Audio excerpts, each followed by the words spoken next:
The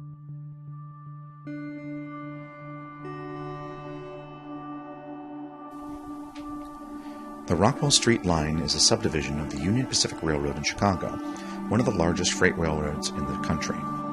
Formerly owned by the Chicago and Northwestern Railway, the Rockwell Line runs in a north-south direction along Rockwell Street, from Fulton Street to the north to 12th Street, now Roosevelt Road. The alignment is to be upgraded as part of the Western Avenue Corridor portion of the Chicago Region Environmental and Transportation Efficiency Program, also known as CREATE. 14 of the subways or bridges along the Rockwell Line will be demolished and replaced as part of the project. Due to the historical significance of the Rockwell Line, it is being documented as part of the historic Illinois engineering record through this video and accompanying archival photography.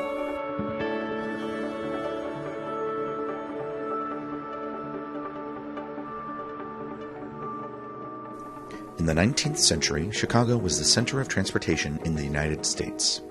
Ideally located at the convergence of the Great Lakes and the Chicago River, and adjacent to the prairies of the Middle West, the city was the natural midway between the industrial East and open West. The first railroad developed in Chicago was the Galena and Chicago Union Railroad, incorporated in 1836. Other railroads quickly followed and extended lines throughout Illinois and other states, particularly in the South and West. By 1853, Chicago's railroads connected to the East Coast, and soon thereafter, freight and passenger rail lines connected Chicago to cities all over the country. Connections between rail lines linked cities and made Chicago a national railway hub.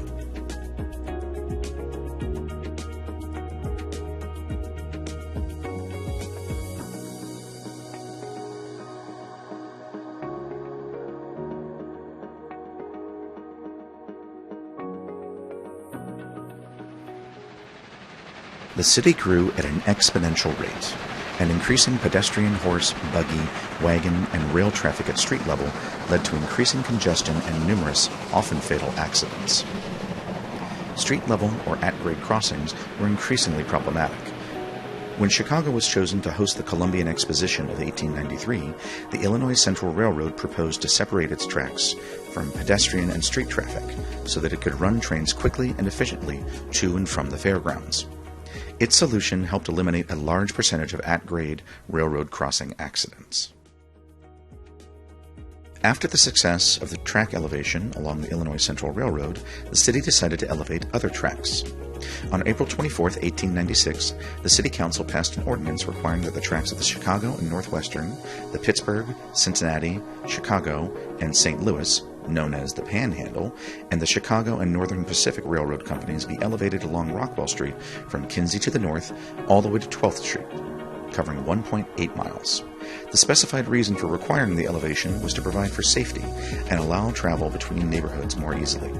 As an added advantage, streets wouldn't have to be closed, and the work elevating the tracks would provide employment.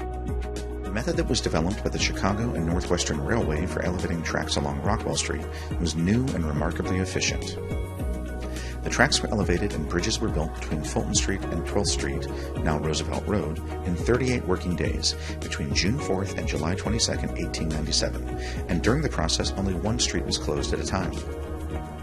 The track abutments were all faced with limestone sourced from a quarry in Duck Creek, Wisconsin, that the Chicago and Northwestern Railway Company purchased specifically for the track elevation project. The bridge at 15th Street was not part of the Rockwell Street track elevation project.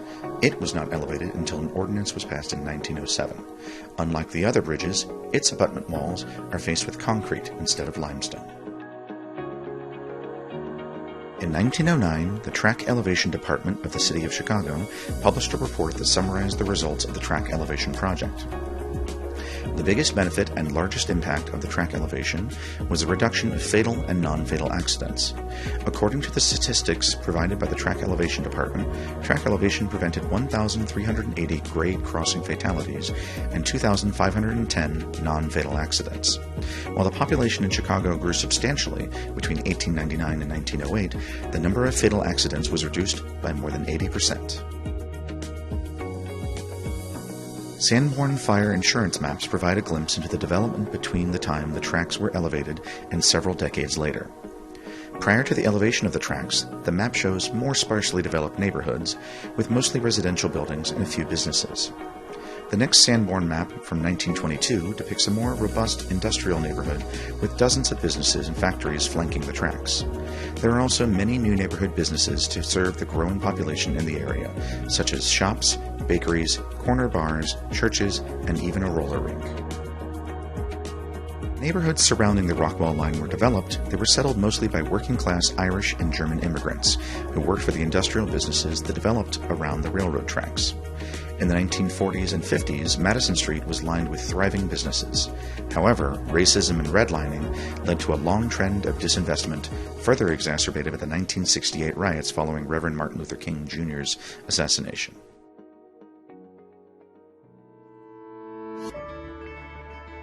Though the area remains largely industrial, there has been a recent uptick in development in the neighborhood. On Washington Street, a landmark warehouse building was recently converted into mixed-income loft apartments. Rockwell Gardens, a public housing project that was located alongside the tracks between Madison and Van Buren, was demolished in 2006. A new mixed-income development called City Gardens was completed in 2017, and a new city park was established where the housing project was formerly located. In 2009, an indoor hockey rink was established for youth and adult use on Madison Street, just east of the Rockwell Line. A new private Christian academy was built in 2005 between Congress and Polk to provide an alternate school option for area residents. Down by the 15th Street Bridge, an old warehouse owned by Ryerson Steel Company was converted into the Cinescape Chicago Film Studios. The East Garfield Park and Lawndale neighborhoods have not fully recovered to their former glory, but signs of rebuilding are evident all along the Rockwell Line. The Rockwell Line of the Union Pacific Railroad still functions as a freight rail line today. Planned upgrades to the track infrastructure as part of the Create Western Avenue Corridor program involves the demolition and replacement of 14 bridge structures along the Rockwell Line. Due to the age of the line, the unique method and short time span in which the tracks were elevated, and the positive impacts on the surrounding neighborhoods and city, the Rockwell Line is eligible for the National Register of Historic Places.